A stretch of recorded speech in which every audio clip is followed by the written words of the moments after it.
is there a formula for what happens in those 2 minutes when you first talk to somebody and you have this ability as you defined it? Is that in your mind an ability that just comes naturally to you and you're uniquely gifted in that area, or is there some intentionality behind it that others can learn from it? Sure.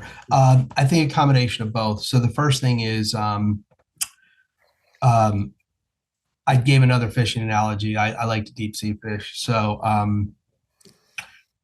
client calls me, or I'm suggested to call a client. I call them.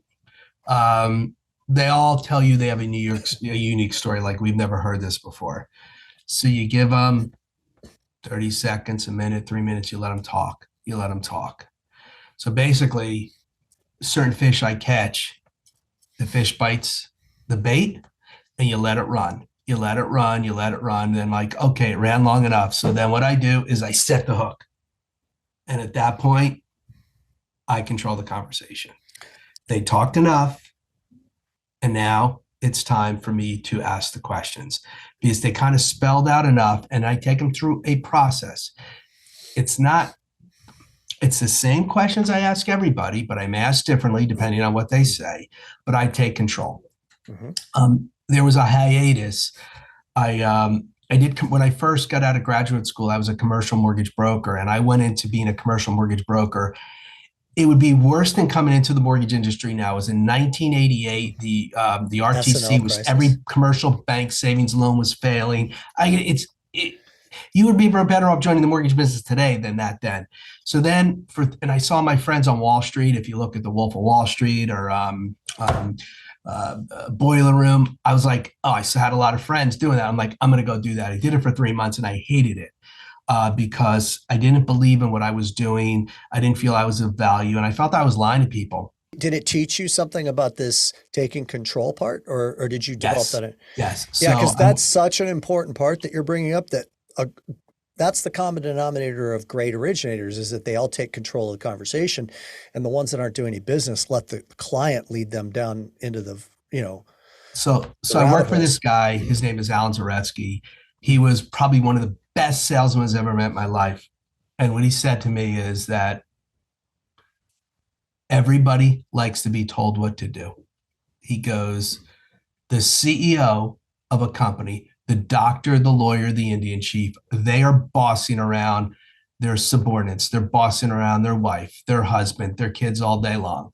But the reality is human nature wants to be told what to do by an expert, because they may be an expert and they be the top of their field, the best person in the world, but they're not the best at what we do. We are the best at what we do. So let them talk, set the hook, and then I take control of the conversation in a very calm, confident way, and I'm walking them down a path. I'm unraveling all the problems they have. I'm solving all the problems. And great loan officers, right when a borrower starts telling their story, we've already resolved, we've found the solution to the problem before they're done with their sentence. So that's part of my process, Tim, is I try to do that. And because doing it so long and so many loans, you have industry knowledge about, oh, you do this, and then I may say, oh, do you know that somebody, I've done a loan for a person in that industry and very familiar with what you do. How do you get paid? Great, base bonus, this, all that kind of stuff. So that comes with being a great technician. And I believe if you're a great technician before being a great salesman, that eventually will help you explode in the business. The technician part, just to clarify, being like knowledge of product and knowing how to structure loans. Yes, okay, got it. Yeah, I agree. That's the essential knowledge that you have to have. I have a coworker, amazing technician, and if you met him, you wouldn't say he's a salesman, but he's constantly does $100 million of production. Not in this market, but normally has. Because he's great at what he does, and he's great with database management. It's probably one of the best I know at our company. It's amazing with a CRM, but what he's really good at is freaking figuring out how to deal and staying in touch with his clients.